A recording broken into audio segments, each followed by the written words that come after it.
దేవుని పరిశుద్ధ నామమునకు మహిమ కలుగును గాక. చేరువచ్చినటువంటి సంఘం అంతటికీ కూడా శుభ శుక్రవారపు శుభాలు తెలియపరుస్తూ ఉన్నాను.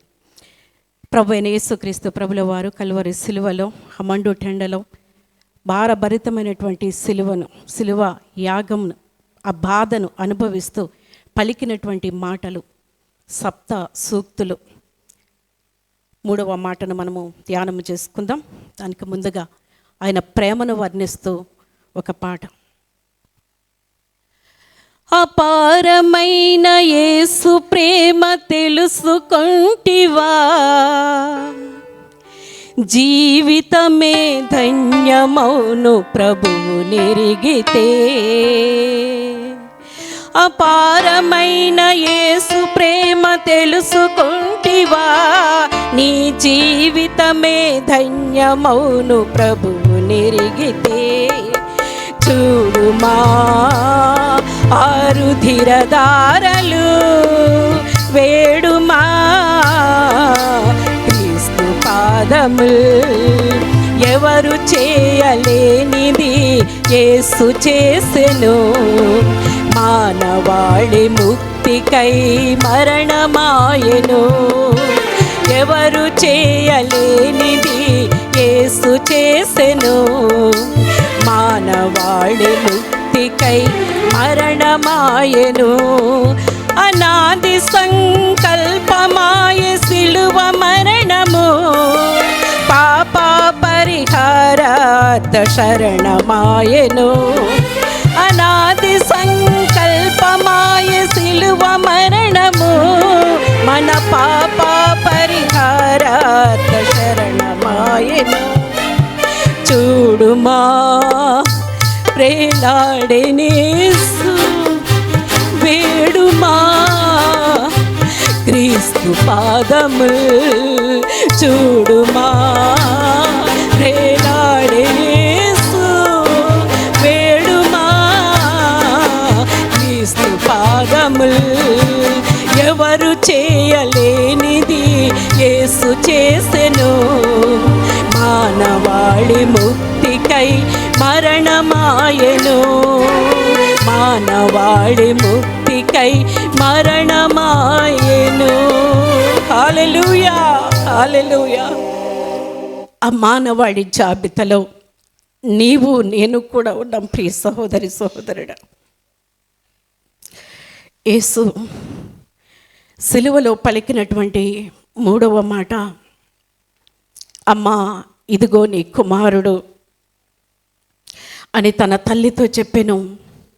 తరువాత శిష్యుని చూచి ఇదిగో నీ తల్లి అని చెప్పెను. ఆ గడియ నుండి ఆ శిష్యుడు తన ఇంట ఆమెను చేర్చుకొనెను.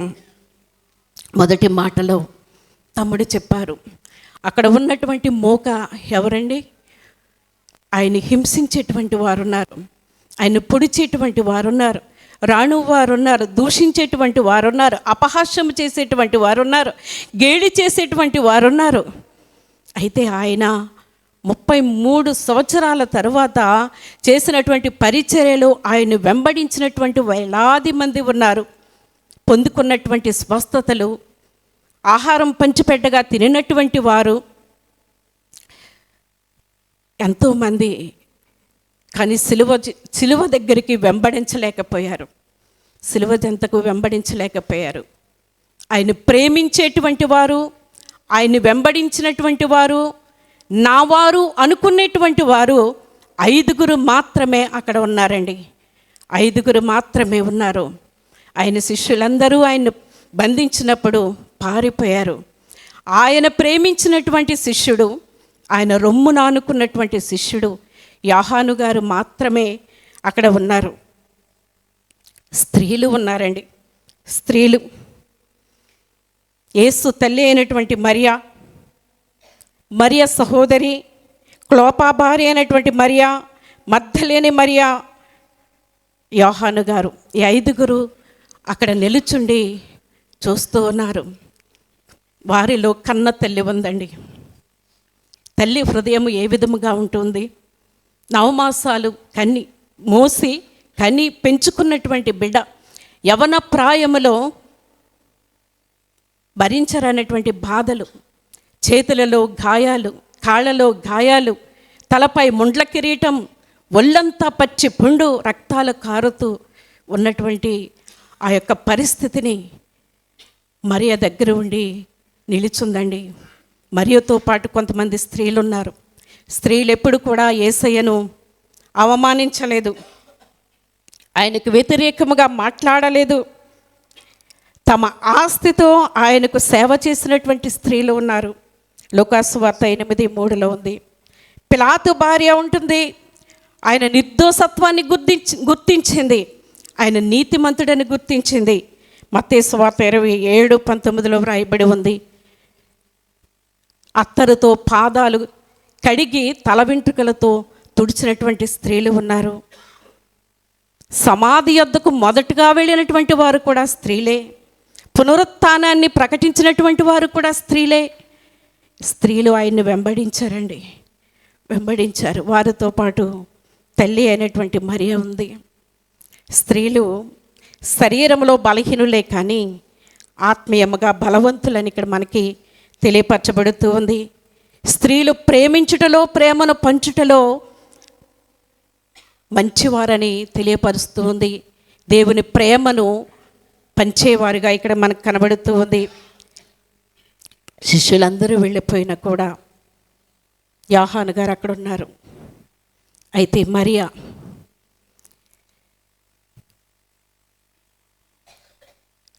తన పొందినటువంటి బాధ, తను ఏ విధముగా ఆ సుమయోను ప్రవక్త ప్రవచించినటువంటి ప్రవచనము, ఇవన్నీ కూడా నెవరవేసుకుంటూ అక్కడ నిలిచి ఉన్నదండి, నిలిచి ఉంది. తమ్ముడు చెప్పారు, ప్రవీణ్ పగడాల గారు మరణానికి ముందు అందరికీ తెలియదు కానీ ఇప్పుడు ప్రపంచమంతా తెలిసినటువంటి వ్యక్తి. ఆయనకు జన్మనిచ్చినటువంటి ఒక స్త్రీ, తను కూడా మరియమ్మే. యవన ప్రాయములో భారతదేశపు క్రైస్తవుల కొరకు హతసాక్షి అయ్యారు ఆయన. ఆ తల్లి హృదయం ఎలా ఉంటుందండి? ప్రతి తల్లి కూడా శ్రమైనా, నిందైనా, వేదనైనా, బాధైనా నేను భరించాలి అనుకుంటుంది తప్ప బిడ్డలు క్షేమంగా ఉండాలని కోరుకుంటూ ఉంటుంది తల్లి హృదయం. అటువంటి తల్లి కళ్ళ ముందు ఆ కలువరి శిలువలలో కుమారుడైనటువంటి యేసుక్రీస్తు పడుచున్నటువంటి బాధ చూస్తూ లేఖనాలు జ్ఞాపకము చేసుకుంటూ తల్లి అక్కడ ఉంది. అంత బాధలో కూడా యేసయ్య ఆ తల్లిని, తల్లి హృదయాన్ని గమనించండి. తల్లి పట్ల తన యొక్క బాధ్యత, తల్లి పట్ల ఆయనకున్నటువంటి ఆ యొక్క విషయము, తన యొక్క బాధ్యత, భారాన్ని ఆయన గుర్తించినట్లుగా మనము చూస్తూ ఉన్నాం. కాబట్టి అమ్మా ఇదిగో నీ కుమారుడు అని తన ప్రియ శిష్యుని అప్పగించినట్లుగా మనము చూస్తూ ఉన్నాం. తల్లిదండ్రులను కలిగినటువంటి మనము, ముఖ్యముగా క్రీస్తును కలిగి ఉన్నటువంటి మనము, ఇప్పుడు మనుప్రియ చెప్పింది కదండి, ఆయన మన ముందు తన జీవితాన్ని ఉంచారు, నన్ను పోలి మీరు నడుచుకోండి అని చెప్పారు. కాబట్టి తల్లిదండ్రుల పట్ల మన బాధ్యత ఏ విధముగా ఉంటుంది? వృద్ధాప్యములో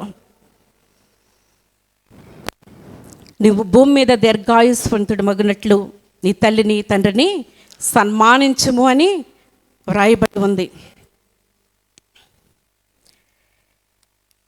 నీకు మేలు కలుగునట్లు నీ తల్లిని, తండ్రిని సన్మానించుము. ఇది వాగ్దానములలో, ఆజ్ఞలలో కూడినటువంటి మొదటి ఆజ్ఞ అని వ్రాయబడి ఉంది. అలాగే సామెతలు 23:22లో నిన్ను కనిన నీ తండ్రి ఉపదేశము అంగీకరించుము, నీ తల్లి ముదుమి యందు ఆమెను నిర్లక్ష్య పెట్టకము. లేఖనాలు నెరవేరుస్తున్నటువంటి కుమారుడిగా యేసుక్రీస్తు ప్రభువుల వారు ఇక్కడ కనిపిస్తూ ఉన్నారు. తల్లిదండ్రుల పట్ల నిర్లక్ష్యముగా ఉంటూ ఉన్నామా? తల్లిదండ్రుల పట్ల బాధ్యత కలిగి ఉంటూ ఉన్నామా? మనల్ని మనము పరీక్షించుకోవలసినటువంటి వారమై ఉంటూ ఉన్నాం. లాస్ట్ ఇయర్ ఒక ఉదాహరణ నేను చెప్పాను, ఇప్పుడు మళ్ళీ అది రిపీట్ చేయట్లేదు. కానీ పెంచి చదివించి మంచి ఉన్నత స్థితిలో ఉన్నటువంటి కుమారుడు అందరిలో గొప్పగా సన్మానము చేసి పేరు తెచ్చుకోవాలని ఆశపడ్డాడు, కానీ తల్లితో ఉండడానికి ఇష్టపడలేదు.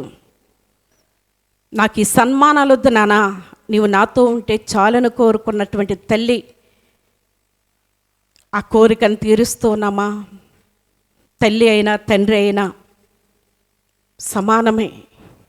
కానప్పటికే తండ్రి మరణించినటువంటి పరిస్థితి, తల్లితో పాటు యేసుక్రీస్తు ప్రభుల వారు కుటుంబంలో జీవించినటువంటి పరిస్థితులు ఎన్నో ఉన్నవి, వివరించుకోవడానికి లేదు. కానీ తల్లికి సహాయపడినట్లుగా తండ్రి ఉండగా తండ్రి యొక్క పనుల్లో, వడ్రంగి పనుల్లో ఆయన సహాయపడినట్లుగా లేఖన భాగాల్లో మనం చూస్తూ ఉన్నాం. తల్లిదండ్రుల పట్ల బాధ్యత. అమ్మా, ఇదిగో నీ కుమారుడు, ఇదిగో నీ కుమారుడు అని తల్లికి తన శిష్యుని అప్పగించి, శిష్యుని చూసి ఇదిగో నీ తల్లి అని తన తల్లి బాధ్యత శిష్యునికి అప్పగించినట్లుగా చూస్తూ ఉన్నాం. యోహాను గారు ప్రభువుని ప్రేమించినటువంటి శిష్యుడు, ప్రభువును వెంబడించినటువంటి శిష్యుడు, ఆయన్ని అనుసరించినటువంటి శిష్యుడు. కాబట్టి ఆయనకు యేసు రొమ్మున ఆనుకున్నటువంటి శిష్యుడని పేరుంది. యేసయ్య ప్రేమను పొందుకుంటూ యేసు ప్రేమలో నడిచినటువంటి శిష్యుడు. మనము కూడా ఆయన్ని మనస్ఫూర్తిగా వెంబడించి ఆయన ప్రేమలో నిలిచి ఉంటే మనకు కూడా బాధ్యతలు అప్పగిస్తారు. ఆయన సంఘములో నిన్ను తలగా ఉంచుతాడు, ఆయన సమాజములో నిన్ను తలగా ఉంచుతాడు, ఆయన నీకు ఒక బాధ్యత ఇస్తాడు. కుటుంబంలో నిన్ను తలగా ఉంచుతాడు ఆయన ప్రేమలో నిలిచి ఉంటే, ఆయన కోరుకున్నటువంటి బిడ్డలముగా ఉంటే, ఆయన రొమ్ము నానుకున్నటువంటి జీవితం మనము కలిగి ఉంటే, ఆయనతో సహవాసము కలిగి ఉన్నటువంటి జీవితము కలిగి ఉంటే ఫలభరితమైనటువంటి జీవితాన్ని ఇస్తాడు ఆయన. బాధ్యతలు అప్పగిస్తాడు ఆయన. ఏది నీ బాధ్యత, ఏది నా బాధ్యత, ఏ విషయాల్లో భారము కలిగి ఉంటూ ఉన్నాము, బాధ్యత కలిగి ఉంటూ ఉన్నాము, ప్రభు అప్పగించిన దానిని మనము చేస్తూ ఉన్నామా? మన తల్లిదండ్రుల పట్ల బాధ్యత కలిగి ఉన్నామా? మన తల్లిదండ్రులను ఆదరించే వారముగా ఉన్నామా? ఆయన ఆదరణకర్తగా మరి ఒకసారి కలువరి సిలువలో కూడా ఆయన రుజువుపరుచుకున్నటువంటి దేవుడై ఉన్నాడు. ఆయన కృపలో నిలిచి, ఆయనను వెంబడించి, ఆయన ప్రేమను పొందుకుంటూ ఆయన ఇచ్చినటువంటి పనిని బాధ్యతగా తీసుకొని స్వీకరించి ఆయన కృపలో నిలిచి, ఆయన కృపలో వాడబడుచు ప్రభువు కొరకు జీవించుదుముగాక, పరలోక రాజ్యమునకై సిద్ధపడుదుముగాక. ఆమేన్.